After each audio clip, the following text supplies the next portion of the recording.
Nossa, meu cabelo tá cheio de frizz, mas é assim que a gente vai gravar esse videozinho. Bom, comecei a ler Admirável Mundo Novo. Tô no capítulo 2 e assim... esse livro ele tá me deixando um pouco incomodada. Não de uma forma necessariamente ruim, mas ele é incômodo. Ele começa com uma visitação no centro de incubação e com, sei lá, um negócio lá onde o povo cria seres humanos, tá? Eles pegam o sêmen do homem e colocam no óvulo da mulher e aí eles fabricam centenas de bebês. E aí a gente vai começar a entender, a partir dessa visita nesse laboratório, a gente vai começar a entender como que funciona esta sociedade neste mundo. E assim, ela já começa a me dar nos nervos, porque ele começa a falar de alfas e deltas e ys e alfas maiores e alfas menores, e tá me lembrando muito a conversa Red Pill e macho alfa e macho beta, e tá me dando nos nervos de uma certa forma que vocês não têm noção. Mas, tirando essa parte do meme, ele também dá nos nervos porque ele mostra como ele vai começar a apresentar como essa sociedade é construída e ela é um total absurdo. Ela é um total absurdo, assim, tem muita frase que tá me dando um pouquinho de agonia. E, basicamente, a gente vive numa sociedade separada por castas. Então, alfas, betas, deltas e ys. Cada casta vai ser designada a uma parte da sociedade. Então, a um tipo de serviço, a um tipo de gosto, de cultura e etc. E...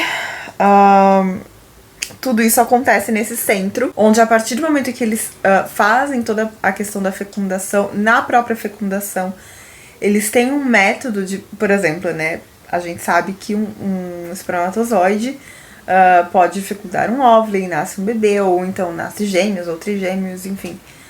Mas aqui, nesses óvulos que eles produzem nesse laboratório, eles, a partir de um espermatozoide, um óvulo, etc., eles conseguem criar cento e poucos embriões, usando um método lá, enfim, né? Não vou entrar em detalhes aqui do método, mas é assim que eles fazem. E a sociedade, ela é basicamente constituída dessa forma. Então as pessoas não têm mais relações sexuais para criar um novo indivíduo. Todos os indivíduos são criados dentro desse centro e automaticamente, né, conforme os embriões vão se desenvolvendo nesse centro, eles já vão condicionando os embriões para suas respectivas castas. Eu não entendi como que eles fazem isso, tipo, como que eles decidem qual embrião vai ser alfa, qual embrião vai ser beta. Eu não entendi, eu achei essa parte um pouco confusa, sinceramente. Mas cada embrião, ele vai ser condicionado, ele vai ser, como é que eu posso falar? Ele vai ser desenvolvido em determinadas características, então com determinada quantidade de oxigênio, com determinada quantidade de calor, porque isso vai regular qual casta você é, né?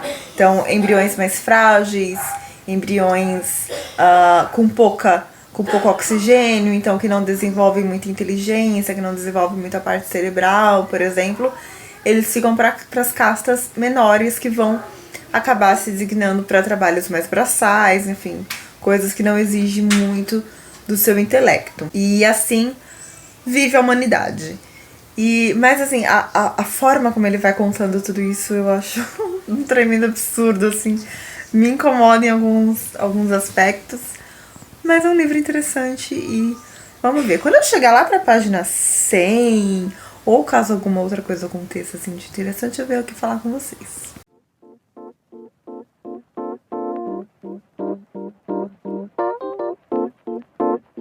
Olá! Temos um problema por quê? Porque eu comecei esse vlog, né, no primeiro dia que eu comecei Admirável Mundo Novo, e aí eu falei, bom, vou gravar um pouquinho todo dia, porque eu pretendo ler um pouquinho todo dia. Fiz isso? Não. estou quase terminando o livro e não falei nada com vocês. Mas enfim, eu vou dar uma geral aqui. E basicamente eu nem lembro onde que eu parei de conversar com vocês. Mas aqui a gente vai ter... eu lembro que eu conversei com vocês sobre como o universo, né, é criado, como a sociedade se encontra neste novo mundo, nesse admirável mundo novo. E a gente vai ter alguns personagens fixos nessa história. O núcleo ali fixo, né? Mas 3 personagens, até então, são bem importantes. Que é o Bernard, a Lenina e o outro que eu não consigo pronunciar o nome é Helmholtz. Eu acho que é isso assim que se fala. O Bernard, ele trabalha lá no centro... Ele trabalha em alguma coisa. Não é no centro de produção de óvulos lá e de espermatozoides. É num outro centro, que eu não lembro agora. A Lenina trabalha com os óvulos e com os espermatozoides. E o Helmholtz, ele é professor. Ele dá palestras numa faculdade e tal. E aí, a gente vai ter basicamente a mesma coisa acontecendo com esses 3 personagens que vão se encontrar ali em comum. O Bernard, ele é uma pessoa muito diferenciada daquela sociedade, porque como eu falei, todo mundo ali tem esse senso de comunidade, de tipo, todo mundo pertence a todo mundo, para todos estarem felizes, todo mundo tem que estar sempre muito junto, fazendo coisas juntos e rindo e tomando soma, que é tipo a droga deles lá. E todo mundo é compartilhado, então assim, não tem essa questão de relacionamento, nem de casamento, nem nada. Tipo, todo mundo fica com todo mundo, sem problema algum. Eles não têm esse senso de pertencimento individual ou de pertencimento com alguma outra pessoa, sabe? Eles não têm senso de família, por exemplo. É um senso muito mais grupal, onde todos ali estão simplesmente para servir o Estado, para servir o planeta, enfim. E aí, por exemplo, o senso de perda deles, de morte, apesar de todo mundo conviver muito junto, de todo mundo estar ali junto e etc., o sentimento que a gente tem é que as pessoas, elas são descartáveis, porque a cada segundo está se criando uma pessoa nova naquele centro lá de fertilização, de fecundação. Então, se uma pessoa morrer, não vai fazer diferença para a comunidade, porque 100 novas estarão nascendo em tantos dias, entendeu? Então, é uma coisa muito, muito louca. Então, eles perderam completamente esse senso de humanidade e estão vivendo ali a vidinha deles, simplesmente servindo o Estado. E o Estado é uma coisa muito louca. É uma coisa muito louca não, porque é uma coisa muito real, na verdade, assim, é até um pouco assustador. Mas é muito revoltante as falas que a gente vê dos chefões lá, como se fosse o presidente do país. A gente tá acompanhando essa história na Inglaterra, porque ele realmente trata as pessoas dessa forma. E ele fala muito que, por exemplo, a gente não tem mais noções de história do passado, do que aconteceu. A gente tem noções de como o planeta foi formado, como os países foram formados, etc. Coisas assim, mas noções de história, tipo, do que aconteceu em tal época, etc., a gente não... Ninguém ali tem. Porque ninguém tem esse senso de pertencimento sabe, de história, de como pessoa. Então a história, ela é completamente aniquilada. E o Bernard, ele é uma pessoa diferenciada deste grupo, porque ele se sente muito sozinho, ele não sente... Ele sente que existe ali alguma coisa a mais, sabe? Que a forma como as pessoas vivem ali é errada e sente que tá faltando alguma coisa, sabe? Tem alguma coisa estranha ali faltando. O Helmholtz, ele tá no mesmo barco, mas depois a gente vai vendo que é um barco diferente. Por quê? Porque vai chegar uma hora que o Bernard, ele vai para uma reserva. Essas reservas são de pessoas que esses novos países que foram civilizados, como eles chamam, viram como aquele lugar, um lugar assim descartável, que não merecia uma civilização, que não merecia eles desempenharem tanto tempo assim civilizando aquelas pessoas. Então aquelas pessoas somos nós, tá? Somos pessoas não civilizadas, somos nós, pessoas que ainda têm um conceito de família, de fé, de história e etc. E aí ele vai visitar essa reserva junto com a Lenina, porque ele tem uma quedinha pela Lenina e tal. E aí ele convida ela, só que ela no começo ela fica meio, ai, não sei se eu vou, porque ele é muito estranho, ele é muito sozinho e tal, e essas coisas não é muito bem vistas, né? Mas, ele é bonitinho, eu acho que eu vou. Quando eles vão, eles conhecem o John e a Linda. E aí muita coisa vai acontecer por causa do John e da Linda, assim, a grande reviravolta do livro é por conta do John e da Linda. Eu não vou falar muito agora, mas é por causa disso. E aí que a gente percebe que o barco do Bernard e do Helmholtz é totalmente diferente. Enquanto o Bernard, ele sente que tá faltando algo, mas ele sente que está faltando algo para suprir a necessidade dele de ser benquisto pelas pessoas ali daquela sociedade. O Helmholtz, ele sente que está faltando algo porque realmente está faltando algo, porque realmente aquela estrutura de sociedade é estranha, sabe? A Lenina, a gente vai acompanhar ela e eu estou aguardando ansiosamente o despertar da Lenina. Porque a Lenina, ela é completamente aquele cidadão que está vivendo ali, sabe? Enquanto o John, que é o personagem de reserva, o Bernard, eles tentam colocar coisas tipo, mas você não tá vendo que tem alguma coisa estranha, você não tá vendo que na verdade não é assim que as coisas funcionam ou deveriam funcionar, e ela tá ali completamente condicionada naquele sistema. Ela não sai daquele sistema por nada desse mundo. Mas eu tô esperando que algo aconteça com a Lenina, porque não é possível. É um pouco estressante, sabe? O personagem dela é um pouco estressante. E a gente tá acompanhando isso, basicamente. Assim, eu não posso. Tem coisas que eu queria falar mais, mas eu não posso. Principalmente por causa do John e da Linda, porque vai ser. Muitas coisas vão acontecer por causa deles. E eu quero saber no que vai dar, assim. Eu quero saber até onde vai essa história do John e da Linda. Mas eu tô gostando. Assim, é um livro que faz a gente pensar em muitas coisas. Muitas coisas. E é um livro meio Fahrenheit 451. Não sei se vocês já leram Fahrenheit 451, mas ele tem a mesma pegada. Eu tô gostando, eu estou gostando pelo conceito da coisa, mas a escrita ela me incomoda um pouco. Então eu tô esperando o final pra ver o que vai se desenrolar. Talvez eu termine entre hoje e amanhã. Faltam mais 100 páginas mais ou menos pra eu acabar. Mas eu não sei, eu acho que tudo vai depender do final, assim, sabe? De como a história vai se finalizar. Mas é uma história que ao mesmo tempo que tá me engajando, ao mesmo tempo não tá. Porque ao mesmo tempo,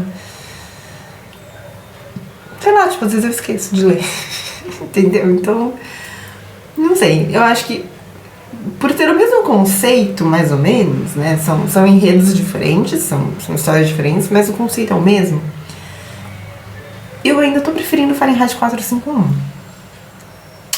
Mas enfim, é isso. Eu vejo vocês agora, provavelmente só no final da história. Até mais.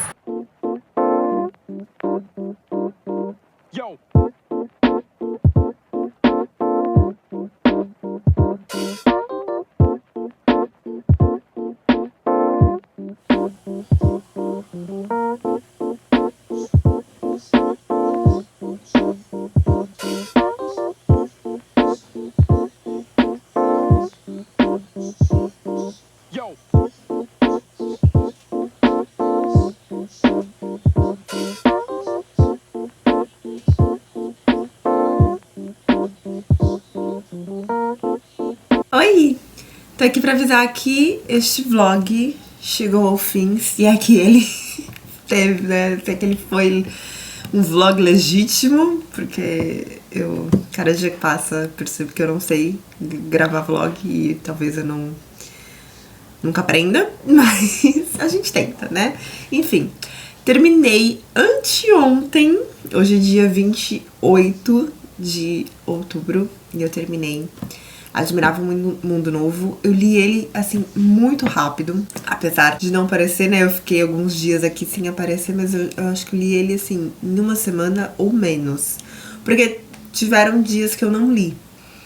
Acho que teve 1 ou 2 dias que eu não li. Então, assim, se for contar realmente os dias que eu li, deu menos de uma semana. E era pra eu ter vindo aqui falar com vocês ontem, só que ontem eu estava completamente incapaz de falar qualquer coisa, porque o meu foco era ouvir o 1989, Taylor's Version, porque esse é o álbum da minha vida, na verdade é um dos, né?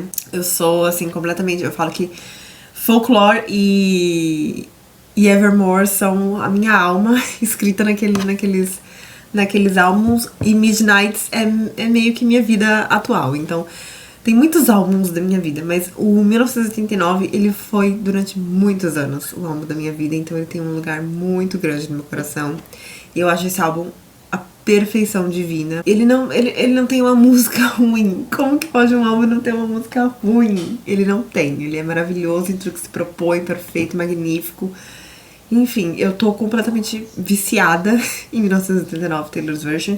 Eu amei as From the Vault. Amei todas, incrível. Mas enfim, vamos falar sobre Admirável Mundo Novo, que é...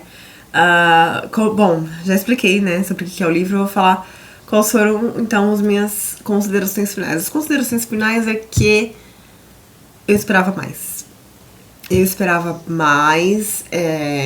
Não foi um livro, assim, que me pegou, sabe? Assim, aquele livro que te pega de jeito... Como eu falei, o conceito dele é muito bom. Eu amo livros que tratam, assim, de utopias e distopias. E eu amo distopia, mas eu gosto também de utopias. Mas esse aqui, a escrita do autor, principalmente, eu achei... Não sei, não bateu comigo. Acho que não foi pra mim. É uma pena, porque é um livro, né? É um clássico e eu sei que bastante gente gosta e ele é super aclamado, mas não deu pra mim, infelizmente. Eu tinha partes que eu achava muito chatas, muito chatas. Eu fiquei esperando realmente, sabe, o florescer daqueles personagens, o grande boom daqueles personagens. E isso não aconteceu. Eu não sei, eu achei que fosse ter mais do que teve, sabe? Eu acho que podia ter mantido as coisas que aconteceram, ok. Mas eu queria mais. Eu acho que faltou mais coisa, eu acho que faltou... mais desenvolvimento daqueles personagens. Tudo bem que a gente passa um tempo... Ele é meio chato, então parece que a gente já tá, tipo, há séculos naqueles personagens. Tipo, ai, alguma coisa precisa acontecer. E nada realmente acontece. Eu não sei, por exemplo, a Lenina, que eu falei pra vocês da última vez que eu voltei aqui, que eu falei que eu tava esperando que ela fosse, né, assim, deslanchar. E ninguém ouviu falar em Lenina depois de uma certa cena dela com o John, que é o cara da reserva, como eu falei pra vocês, que é chamado de O Selvagem, durante o livro inteiro. Isso me incomodou muito, porque ele tem nome, mas as pessoas simplesmente ignoram o nome dele e chamam ele de Selvagem. E ela some. Tipo, tem uma cena dela aqui com ele, que eu não vou falar o quê. Ele é extremamente escroto, o John, assim, eu não gosto de nenhum dos personagens. Já começa por aí, eu não gosto de nenhum deles. E o John é muito escroto. E aí ela desaparece, assim, ninguém sabe, ninguém viu. Não, mentira, ela volta. Não, tem mais uma cena. Tem mais uma cena dela, mas que também é péssima. E... Eu não sei mais o que falar pra vocês. Não foi um livro que eu gostei muito. Eu dei 3 estrelas pra ele. Pelo conceito, sinceramente, foi puramente pelo conceito, porque eu acho que a ideia foi muito boa. É uma coisa que pode acontecer? Não. Eu não acredito que possa acontecer da forma como o autor fez. Assim, eu acho que existe alguns pontos, por exemplo, a questão do Estado, a questão do consumo, a questão da consciência de classe. Isso é uma coisa que a gente já vê muito subjetivamente, ali muito, sabe, ali camuflado na nossa sociedade, mas a gente tem isso, sabe? Se a gente for parar pra prestar atenção, a gente sabe que a gente tem, mas é muito ali, muito sutil, sabe? Eu acho que muitas pessoas ainda não perceberam pra onde a gente tá se encaminhando. Oi, Fernanda da edição, passando por aqui na tela de vocês. Mas é que eu queria dar uma pausa, porque eu lembrei que eu marquei uma parte que fala bastante sobre essa coisa do Estado condicionar a gente a gostar da vida que a gente tem e não buscar por mais ou não questionar as coisas. E aí eu queria mostrar pra vocês, só pra vocês também entenderem um pouquinho mais do que eu tô falando dessa questão de consciência de classe, de o Estado determinar de forma muito subjetiva, mas determinar as coisas que a vida que a gente leva. E aqui a gente vai acompanhar uma visitação que está acontecendo lá no centro de fertilização, e o diretor desse centro tá falando com os alunos, e aí ele diz essa frase, né? E esse, que é o assunto lá que eles estavam falando, é o segredo da felicidade e da virtude: amarmos o que somos obrigados a fazer. Tal é a finalidade de todo condicionamento: fazer as pessoas amarem o destino social de que não podem escapar. E aqui eles fazem isso de uma forma tão intrínseca na pessoa, sabe? Tão potente que isso leva a muitos questionamentos, na minha opinião. Porque mais pra frente a gente vai ter uma conversa sobre as questões de trabalho, né? As condições de trabalho, e porque determinadas pessoas passam a vida inteira fazendo aquele tipo de trabalho, enquanto outras também passam a vida inteira fazendo outros tipos de trabalho. E aí eles, como eu falei pra vocês, eles dividem a sociedade em castas, né? Então os gamas, os betas, os alfas, e os ys, se eu não me engano, e os deltas.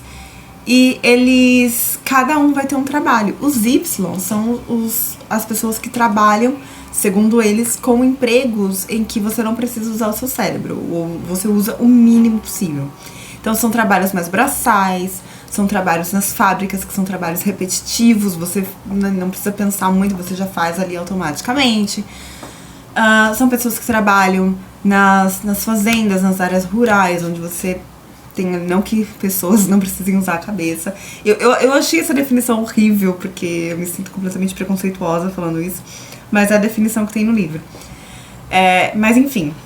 E aí, um personagem, se não me engano é o Bernard, não lembro, ele questiona, né, mas por que essas pessoas...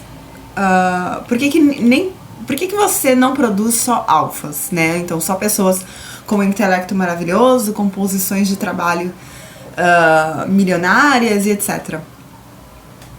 E aí ele diz que justamente para máquina do Estado e para a sociedade funcionar, ele precisa de pessoas que aceitem trabalhar em lugares em que muitas pessoas não aceitariam. Então eles precisam de pessoas que se submetam a trabalhos, a ganhar salários ruins, a trabalhos ruins, a trabalhar em lugares inóspitos, para que a máquina do mundo e a máquina da sociedade, a máquina do Estado, continue rodando e continue funcionando. Porque se todo mundo fosse Y, se todo mundo soubesse da sua capacidade de se tornar um Y, de se tornar uma pessoa que pode ganhar mais, que pode fazer além do que ela já faz, ninguém aceitaria fazer aquele trabalho. Só que a sociedade precisa que alguém faça aquele trabalho. Vocês estão entendendo o quanto é louco? E o quanto isso é real no nosso mundo? Vocês estão entendendo? O quanto as pessoas, nós, principalmente nós da classe média ali, né? Média pra baixa. E quanto mais baixa a sua classe, pior eu acho não sei se posso chamar de lavagem cerebral, mas enfim, esse condicionamento que a gente tem de pensar que nascemos pobres, dificilmente ficaremos ricos, enquanto quem é rico vai continuar rico pro resto da vida. É o famoso, aquela música, esqueci o nome o ritmo da música agora. E o pobre cada vez fica mais pobre e o rico cada vez fica mais rico. E só que não é bem assim, né? Hoje eu vejo isso muito como uma crença limitante que a gente tem em relação ao dinheiro, em relação... Claro que isso envolve muitas questões socioeconômicas, enfim, políticas e etc. Entendo isso perfeitamente, não discordo. Mas eu vejo muito como uma crença limitante que é imposta em nós, sabe? E então, enfim, era só pra exemplificar, já falei mais 1 milhão de coisas. Enfim, é um livro interessante, como eu falei, mas continuem o vídeo aí. E é um pouco assustador pra onde a gente tá se encaminhando, mas enfim. Mas eu não acho que... Então, assim, eu não acho que as coisas que tem nesse livro aqui possam acontecer futuramente. Eu acho que a ciência teria capacidade pra fazer as coisas que tem nesse livro. Eu não duvido que a ciência um dia tenha capacidade pra fazer as coisas que tem nesse livro. Mas eu não acho que a gente... Eu não acho que é uma coisa que, tipo, se alguém tiver a ideia, eu não acho... Bom, não sei. Mas eu não acho que vá pra frente, tá? Não acho que vá pra frente. Porém, como eu falei, a questão do Estado, a questão da consciência de classe, a questão do consumismo, etc. Isso a gente já vê claramente. Então, não é um livro, assim, que foge muito do que... Apesar de ser uma utopia, ela não foge muito do que a gente já vê em plano 2023. Mas é um livro que eu esperava mais. Não sei se vocês vão concordar comigo. Mas eu achei ele um pouco mal desenvolvido. E a escrita eu achei um pouco confusa também em alguns momentos, né? Me senti ali, eu não sei se enfim, não era simplesmente por minha capacidade, mas... ou se a escrita é confusa realmente. Me contem nos comentários... se vocês já leram Admirável Mundo Novo, o que vocês acharam desse livro? E se vocês também se sentiram confusos e esperavam mais dele, assim como eu. Mas é isso. E agora eu vejo vocês num próximo vídeo. Não sei se farei vlog tão cedo. Provavelmente sim, porque é uma coisa que eu acho legal de fazer, mas é que eu esqueço. Simplesmente isso, né? Mas eu acho legal de fazer. Enfim, um beijo e até a próxima. Tchau, tchau.